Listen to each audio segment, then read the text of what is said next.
ご通行中の皆さん、僕たちは京都大学全学自治会同学会と全学連です。京都大学に威力業務妨害で刑事告訴されて、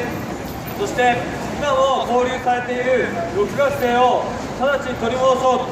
一日でも早く取り戻そうと訴えて平巻き署名集めを行っています。救援のカンパもお願いしています。多くの人にご協力お願いしたいと思います。皆さん、今デモ隊を通過しましたけれども、3月9日に大津地方裁判所が丹波原発の3、4号機の再稼働差し止めの仮処分決定を出しました。これは本当に大きいと思います。労働者の戦いが日治時代から立ち上がった自治体の労働者、あるいは市民の戦い、これが裁判所を包囲し、原発を問題、国家を包囲する、官邸を包囲していく、その中で競られた、その中で地方が仮処分決定を出さざるを得なくなった、こういう画期的なものだと考えています。しかし一方で、この京都のこの問題をめぐってのこの京都地方裁判所の在り方、これは何かということですよ。本当に恥ずかしいことをやってると思います。皆さ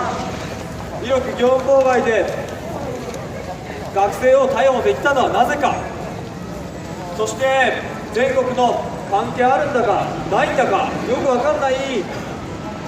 13カ所への不当な家宅捜索が行われたのはなんでなのか、あるいは今日に至るまで約2週間にわたって6人の学生が勾留されて拘束されている、監禁されているような状況だ。これを許しているのはなんでなのか。全部裁判所がね、この京都の裁判官がそれを許して逮捕令状を出し、家宅捜索令状を出し、勾留決定を出し、昨日は勾留延長まで出した。これをやっているからじゃないですか。皆さん、今僕らの仲間を拘束を許している、勾留決定を出している京都簡易裁判所の裁判官は辻秀樹という男ですよ。国に対して全くシャワシャワとヒラメ裁判官という言葉がありますけれども、上だけ見て上から降りてきたものをそのまま下に流していく、国が言っていることだから正しいんだろう、警察権力が言っていることだから正しいんだろう、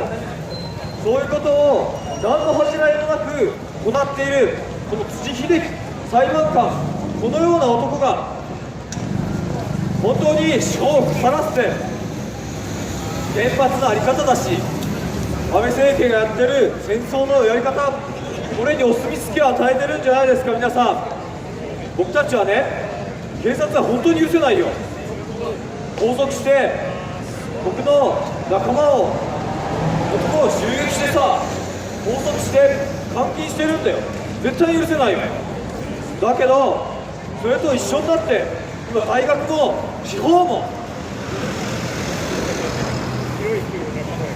一緒になってお墨付きを与えてるわけですよ。彼らのような存在が戦争反対の運動をやってもね、戦争反対の運動が爆発しても警察が助けてくれるだろうとか、裁判所が、あるいは大学が学生を拘束してくれる、逮捕してくれるだろうとか、それを許してくれるだろう、そういうふうなことをやってるからさ、安倍首相が昨年の9月に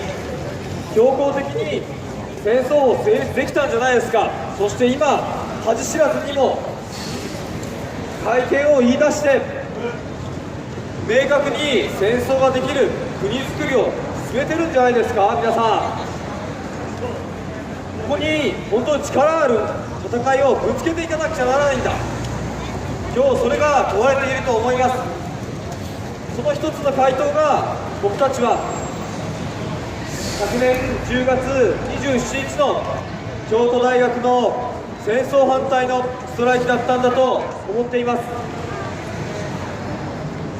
戦争をさせられる学生が、負担させられ、研究させられる学生が、その研究をさせられる場である、負担させられる場である、動員させられる場である大学の機能を止める、その実力の行動を持って、ストライキを持って、戦争をやるための業務を止める。この中に本当に